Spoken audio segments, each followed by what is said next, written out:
नमस्कार दोस्तों, स्वागत है आप सभी का एक बार फिर से अड्डा एमसीक्यू जीके में। दोस्तों आज हम पढ़ने वाले हैं जीव विज्ञान से संबंधित महत्वपूर्ण प्रश्न। और दोस्तों आज हम पढ़ेंगे ये 20 महत्वपूर्ण प्रश्न।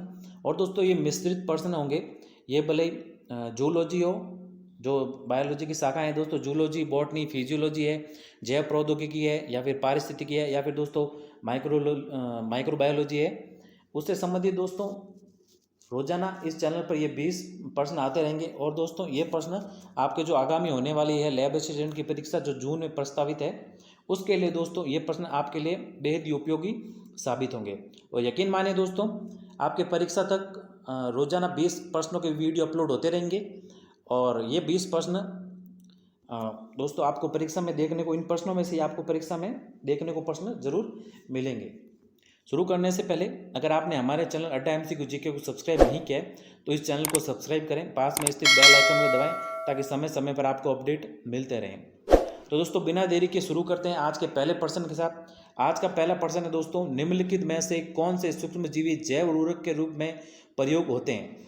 अब इनमें से दोस्तों कौन से सूक्ष्मजीवी है जिसका प्रयोग जैव उर्वरक के रूप में होता है, तो ये होता है दोस्तों साइनोबैक्टीरिया का प्रयोग। अब दोस्तों साइनोबैक्टीरिया की बात करें तो इसका रंग नीला होता है दोस्तों। और दोस्तों नीला रंग यूनानी में अर्थ होता है दोस्तों साइनो, इसी कारण दोस्तों इसका नाम साइनो पड़ा। और दोस्तों ये साइनो बैक्टीरिया दोस्तों प्रकाश संश्लेषण से ऊर्जा का निर्माण करते हैं। और दोस्तों वायुमंडल में नाइट्रोजन यौगिकीकरण का कार्य करते हैं, जो दोस्तों फसल को आंशिक मात्रा में नाइट्रोजन की पूर्ति करता है, जिस कारण ये फसल के लिए उपयोगी है और ये फसल के लिए उर्वरक का कार्य करता है। तो इसका सही उत्तर है दोस्तों ऑप्शन अ। चलते हैं अगले प्रश्न की ओर। अगला प्रश्न है दोस्तों, भोजन विषाक्तता यानी दोस्तों फूड पॉइजनिंग के लिए निम्न में से कौन सा उत्तरदायी है। अब दोस्तों इसके लिए कौन सा उत्तरदायी है, ये उत्तरदायी है दोस्तों कॉलिस्ट्रीडियम बोटुलिनम। इसका सही उत्तर है दोस्तों ऑप्शन ब। अब दोस्तों ये कॉलिस्ट्रीडियम बोटुलिनम दोस्तों कोटाइल एक बैक्टीरिया है, स्कूल का है, और जो दोस्तों न्यूरोटॉक्सिक बोटुलिनम का उत्पाद करने की क्षमता रखता है, यानी दोस्तों जहर का उत्पाद करने की क्षमता रखता है। अब दोस्तों बोटुलिनम का अर्थ होता है दोस्तों डिब्बा बंद, यानी दोस्तों यह ऑक्सीजन की कमी के कारण न्यूरोटॉक्सिन का निर्माण करता है। और बोटुलिनम का अर्थ होता है डिब्बा बंद भोजन, यानी दोस्तों डिब्बा बंद भोजन रहेगा तो उसमें विषाक्तता बनेगी, जो कि दोस्तों फूड पॉइजनिंग यानी भोजन विषाक्तता का कार्य करेगा। अब हमें प्रश्न में पूछा है कि भोजन विषाक्तता के लिए कौन सा उत्तरदायी है, तो ये उत्तरदायी है दोस्तों कॉलिस्ट्रीडियम बोटुलिनम। तो इसका सही उत्तर है दोस्तों ऑप्शन ब। चलते हैं दोस्तों अगले प्रश्न की ओर। अगला प्रश्न है दोस्तों, बोटुलिज्म क्या है। अब दोस्तों बोटुलिज्म का अर्थ क्या है, तो पिछले प्रश्न में पढ़ा दोस्तों, तो इसका अर्थ है जीवाणु से उत्पन्न खाद्य विषाक्तता। अब दोस्तों कॉलिस्ट्रीडियम बोटुलिनम में उत्पन्न होने वाला विषाक्त पदार्थ है दोस्तों ये बोटुलिनम, और इसका ये होता है दोस्तों ऑक्सीजन की कमी के कारण। और जब डिब्बा बंद भोजन रहेगा, यानी उसको दोस्तों अगर ऑक्सीजन नहीं मिलेगी भोजन को, तो उसमें न्यूरोटॉक्सिन निर्माण होगा, जो कि बेहद ही गंभीर परिणाम, उसको खाने पर दोस्तों बेहद ही गंभीर परिणाम हो सकते हैं। तो इसका सही उत्तर है दोस्तों ऑप्शन ब। बोटुलिज्म क्या है, तो जीवाणु से उत्पन्न होने वाली खाद्य विषाक्तता है, तो इसका सही उत्तर ऑप्शन ब है।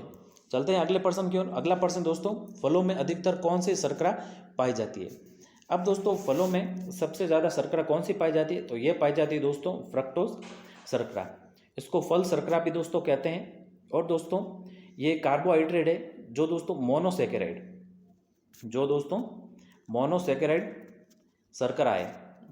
शर्करा है, जो दोस्तों सबसे मीठी होती है। यानी सबसे मीठी शर्करा कौन सी है, तो सबसे मीठी शर्करा है फ्रक्टोज। तो इसका सही उत्तर है दोस्तों ऑप्शन ब। चलते हैं अगले प्रश्न की ओर। अगला पांचवा प्रश्न दोस्तों, लाल मिर्च तीखी होती है क्योंकि उसमें उपस्थित होता है। अब दोस्तों लाल मिर्च सबसे ज़्यादा तीखी किस कारण होती है, तो ये होती है दोस्तों कैप्सेसिन के कारण। अब दोस्तों लाल मिर्च सोलेनेसी कुल के सदस्य है, और दोस्तों इसके लाल मिर्च का रंग लाल होता है। तो ये किस कारण होता है, ये होता है दोस्तों कैप्सेंथीन के कारण। तो लाल मिर्च का रंग लाल क्यों होता है, ये होता है कैप्सेंथीन तीन के कारण। और दोस्तों लाल मिर्च में सर्वाधिक विटामिन ए पाया जाता है। तो इसका सही उत्तर है दोस्तों ऑप्शन ब, यानी लाल मिर्च तीखी क्यों होती है, तो कैप्साइसिन के कारण तीखी होती है। और लाल मिर्च का रंग लाल क्यों होता है, तो लाल मिर्च का रंग लाल होता है कैप्साइसिन के कारण। तो इसका सही उत्तर ऑप्शन ब है। चलते हैं अगले प्रश्न की ओर। अगला प्रश्न है दोस्तों, केसर मसाला यानी सैफरन स्पाइस बनाने के लिए पौधे का निम्नलिखित से कौन सा भाग उपयोग में लाया जाता है। तो दोस्तों केसर बनाने के लिए दोस्तों पुष्प होता है, पुष्प पे दोस्तों वर्तिकाग्र का उपयोग किया जाता है। और दोस्तों अगर केसर की बात करें तो केसर दोस्तों इरेडेसी कुल की है। इसका अगर कुल पूछे दोस्तों तो केसर किस कुल की सदस्य है, तो यह है दोस्तों इरेडेसी कुल की सदस्य। और केसर किससे प्राप्त होता है, तो यह होता है पुष्प के वर्तिकाग्र से प्राप्त। तो इसका सही उत्तर है ऑप्शन द। चलते हैं अगले प्रश्न की ओर। अगला 7वां प्रश्न दोस्तों, यदि पौधों में प्रकाश संश्लेषण की क्रिया रुक जाए तो निम्न में से कौन सी गैस विलुप्त हो जाएगी। बेहद ही सरल प्रश्न है दोस्तों। अगर प्रकाश संश्लेषण की क्रिया ही रुक जाएगी तो कौन सी गैस विलुप्त हो जाएगी, ये होगी दोस्तों O2 यानी ऑक्सीजन गैस विलुप्त हो जाएगी। तो इसका सही उत्तर है दोस्तों ऑप्शन यानी दोस्तों पेड़ पौधों से ही हमें ऑक्सीजन प्राप्त होती है। अगर प्रकाश संश्लेषण की क्रिया रुक जाएगी दोस्तों तो ऑक्सीजन गैस विलुप्त हो जाएगी। तो इसका सही उत्तर ऑप्शन है। चलते हैं अगले प्रश्न की ओर। अगला प्रश्न दोस्तों, किण्वन यानी फर्मेंटेशन क्रिया होती है। तो दोस्तों किण्वन की प्रक्रिया की बात करें तो किण्वन प्रक्रिया दोस्तों एक जैव रासायनिक प्रक्रिया है। इसमें दोस्तों जटिल कार्बनिक यौगिक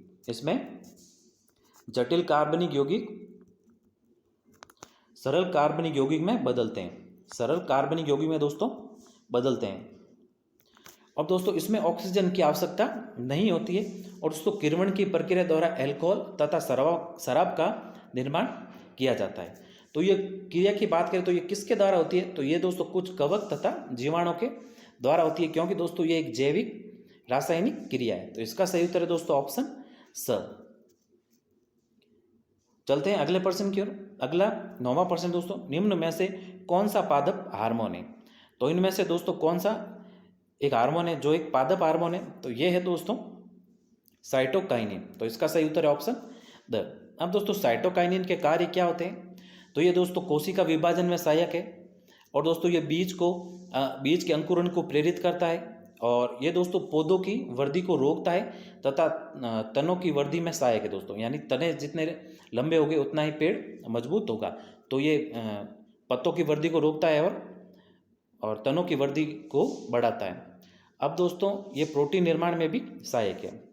तो कौन सा एक पादप हार्मोन है इन सभी में से, तो ये है साइटोकाइनिन। इसके कार्य भी दोस्तों आपको बताएं।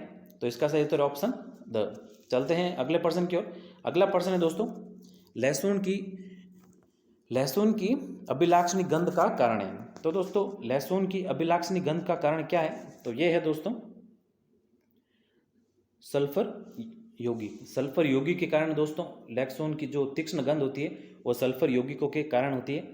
अब दोस्तों लहसुन का अगर वैज्ञानिक नाम पूछे, हमें दोस्तों परीक्षा में वैज्ञानिक नाम भी पूछा जा सकता है किसी भी पौधे का या फिर किसी भी पक्षी का, जो दोस्तों बॉटनी जूलॉजी से आपके जो प्रश्न बनते हैं वैज्ञानिक नाम से भी दोस्तों एक प्रश्न जरूर बन सकता है।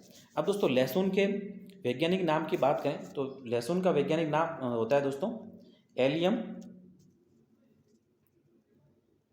Sativum L. इसका वैज्ञानिक नाम क्या है दोस्तों, एलियम सैटिवम एल। तो इसका सही उत्तर है ऑप्शन ब दोस्तों, कि लहसुन की गंध किस कारण होती है, ये होती है सल्फर यौगिकों के कारण। इसका सही उत्तर ऑप्शन ब होगा और इसका वैज्ञानिक नाम है एलियम सैटिवम एल। चलते हैं अगले प्रश्न की ओर। अब अगला प्रश्न है दोस्तों, हींग किस पौधे से प्राप्त होती है। अब दोस्तों हींग की बात करें तो हींग किस पौधे से प्राप्त होती है, तो ये प्राप्त होती है दोस्तों फिरुला आस्साफोटिड, यानी इसका सही उत्तर है दोस्तों ऑप्शन अ। और दोस्तों हींग की बात करें तो हींग होती है जड़ से प्राप्त। हींग किससे प्राप्त होती है, ये होती है जड़ से प्राप्त। तो इसका सही उत्तर दोस्तों ऑप्शन अ। चलते हैं दोस्तों अगले और 12वें प्रश्न की ओर। अगला प्रश्न है दोस्तों, निम्नलिखित में से कौन सा एंजाइम ग्लूकोज को इथेनॉल में परिवर्तित करने को प्रेरित करता है। अब दोस्तों कौन सा एंजाइम है जो ग्लूकोज को दोस्तों इथेनॉल में परिवर्तन करने के लिए प्रेरित करता है, तो ये करता है दोस्तों जाइमेज। अब दोस्तों जाइमेज ये किस में पाया जाता है? ये पाया जाता है दोस्तों यीस्ट में। और आपको पता है दोस्तों कि यीस्ट का उपयोग सर्वाधिक किस में किया जाता है? ये किया जाता है दोस्तों बेकरी में। बेकरी यानी दोस्तों जो डेयरी प्रोडक्ट या फिर दोस्तों कह सकते हैं ब्रेड बनती है ना, ब्रेड में दोस्तों यीस्ट का प्रयोग किया जाता है। और यीस्ट से दोस्तों स्टार्च बनता है और स्टार्च से इथेनॉल का निर्माण होता है। तो इसका सही उत्तर दोस्तों ऑप्शन अ, यानी ग्लूकोज को इथेनॉल में परिवर्तन करने के लिए कौन प्रेरित करता है? तो ये करता है जाइमेज एंजाइम। तो इसका सही उत्तर है ऑप्शन अ। चलते हैं अगले प्रश्न की ओर। अगला 13% दोस्तों, रेशम उद्योग को कहते हैं। अब दोस्तों इन उद्योगों को क्या कहते हैं, इससे भी प्रश्न बनता है दोस्तों। तो ये प्रश्न की परीक्षा की दृष्टि से बेहद ही महत्वपूर्ण है। तो रेशम उद्योग को क्या कहते हैं दोस्तों? तो रेशम उद्योग को कहते हैं सेरीकल्चर। याद रखिएगा दोस्तों, रेशम उद्योग को क्या कहते हैं? रेशम उद्योग को कहते हैं सेरीकल्चर। अब दोस्तों पीसी कल्चर की बात करें तो पीसी कल्चर कहते हैं दोस्तों मछली पालन या मछली उद्योग। और दोस्तों हॉर्टिकल्चर की बात करें, इसको कहते हैं कृषि पालन या फिर कृषि उद्योग।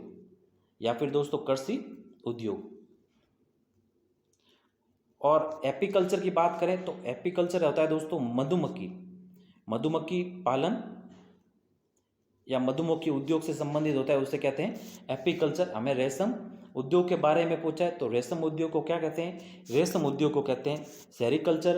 और दोस्तों पीसी कल्चर को कहते हैं मछली पालन, हॉर्टिकल्चर को कृषि पालन और एपीकल्चर को मधुमक्खी पालन। तो इसका सही उत्तर है दोस्तों ऑप्शन अ। चलते हैं अगले प्रश्न की ओर। अगला प्रश्न दोस्तों कि झींगा किस संघ का सदस्य है? अब झींगा किस संघ का सदस्य है दोस्तों? तो ये है दोस्तों ऑर्थोपोडा संघ का। अब दोस्तों ऑर्थोपोडा संघ पृथ्वी पर सबसे अधिक पाया जाता है। पृथ्वी पर दोस्तों ये सबसे अधिक पाया जाने वाला संघ है। और झींगा किस संघ का सदस्य है? तो ये है ऑर्थोपोडा संघ का सदस्य। तो इसका सही उत्तर है ऑप्शन द। चलते हैं अगले और 15वें प्रश्न की ओर। 15वां दोस्तों, ऑर्थोपोडा जंतुओं में हल्का नीला रुधिर किसके कारण होता है? अब दोस्तों ऑर्थोपोडा जंतुओं में हल्का नीला रुधिर होता है हीमोसाइनिन के कारण। इसका सही उत्तर है ऑप्शन अ। अब दोस्तों हीमोग्लोबिन की बात करें दोस्तों तो हीमोग्लोबिन जो मनुष्य में दोस्तों लाल रंग पाया जाता है उसका कारण है हीमोग्लोबिन। तो इसका सही उत्तर ऑप्शन अ, यानी हल्का नीला रुधिर रंग ऑर्थोपोडा जंतुओं में पाया जाता है। ये किसके कारण पाया जाता है? ये पाया जाता है हीमोसाइनिन के कारण। और मनुष्य में लाल रंग पाया जाता है हीमोग्लोबिन के कारण। तो इसका सही उत्तर ऑप्शन अ है दोस्तों। चलते हैं अगले प्रश्न। अब अगला प्रश्न है दोस्तों कि कौन सा जंतु है जो कीट नहीं है? अब इनमें से कौन सा जीव है जो दोस्तों कीट की श्रेणी में नहीं आता है? तो दोस्तों मकड़ी है जो कीट की श्रेणी में नहीं आता है। ये ऑर्थोपोडा संघ का सदस्य है जो दोस्तों पृथ्वी पर सर्वाधिक पाया जाता है। बाकी दोस्तों खटमल, मच्छर और मक्खी दोस्तों ये कीटों की श्रेणी में आते हैं। बाकी मकड़ी दोस्तों ऑर्थोपोडा संघ का सदस्य है। चलते हैं दोस्तों अगले प्रश्न की ओर। अगला प्रश्न दोस्तों, कौन सा कथन सही है? यानी इनमें से कौन सा कथन है जो सही है? तो सभी एंजाइम है जो प्रोटीन होते हैं, ये पहला ही कथन दोस्तों आपके सही हो जाएगा। तो इसका सही उत्तर है दोस्तों ऑप्शन अ। चलते हैं अगले प्रश्न की ओर। अगला और 18वां प्रश्न दोस्तों, किस फल में लोहा प्रचुर मात्रा में पाया जाता है? तो दोस्तों इन सभी में से किस में लोहा है? आयरन यानी सर्वाधिक मात्रा में पाया जाता है दोस्तों, तो ये पाया जाता है करौंदा में। तो इसका सही उत्तर है ऑप्शन द। चलते हैं अगले प्रश्न की ओर। अगला और 19वां प्रश्न दोस्तों, कच्चे फल को पकाने के लिए किस गैस का प्रयोग होता है? तो दोस्तों कच्चे फलों को पकाने के लिए किस गैस का सर्वाधिक प्रयोग होता है दोस्तों? तो ये होता है दोस्तों इथिलीन का प्रयोग। इथिलीन गैस का प्रयोग दोस्तों सर्वाधिक होता है। किस में होता है? ये होता है रासायनिक उद्योग में। इसका उपयोग दोस्तों सर्वाधिक रासायनिक उद्योग में होता है। तो इसका सही उत्तर है दोस्तों ऑप्शन ब। चलते हैं अगले प्रश्न की ओर। अगला प्रश्न है दोस्तों, प्रकाश संश्लेषण में सूर्य के प्रकाश की कौन सी रश्मियों का पर्णहरित द्वारा सर्वाधिक उपयोग किया जाता है? यानी दोस्तों कौन सी रश्मियों या फिर दोस्तों कौन सी तरंग दैर्ध्य सर्वाधिक उपयोग होती है? यानी लाल प्रकाश होती है या फिर हरा प्रकाश होती है या फिर दोस्तों पीला प्रकाश या फिर दोस्तों नीला प्रकाश। अब दोस्तों इस प्रश्न की बात करें तो हमने दोस्तों विबग्योर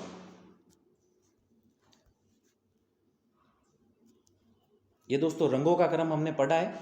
वॉयलेट मतलब दोस्तों और इसका वी का मतलब वायलेट, आई का मतलब इंडिगो, बी का मतलब ब्लू, और जी का मतलब ग्रीन, और वाई का मतलब येलो, ओ का मतलब ऑरेंज, और दोस्तों आर का मतलब रेड। और दोस्तों ये तरंग दैर्ध्य का सर्वाधिक बढ़ता हुआ क्रम है दोस्तों। तो इनमें से कौन सा होगा? इनमें से होगा दोस्तों ब्लू, यानी नीला प्रकाश होगा दोस्तों। उसका सर्वाधिक उपयोग होगा प्रकाश संश्लेषण की क्रिया में। तो इसका सही उत्तर है दोस्तों ऑप्शन द। तो धन्यवाद दोस्तों, ये 20 प्रश्न थे आपके। और यकीन माने दोस्तों, आपकी लेक्चर स्टूडेंट की परीक्षा में ये 20 प्रश्न महत्वपूर्ण साबित होंगे। और वीडियो पसंद आया तो वीडियो को लाइक करें, चैनल को सब्सक्राइब करें, अपने दोस्तों के साथ ज़्यादा से ज़्यादा शेयर करें। मिलते हैं नए वीडियो में ऐसे ही कुछ नए प्रश्नों के साथ। तब तक के लिए जय हिंद, वंदे मातरम।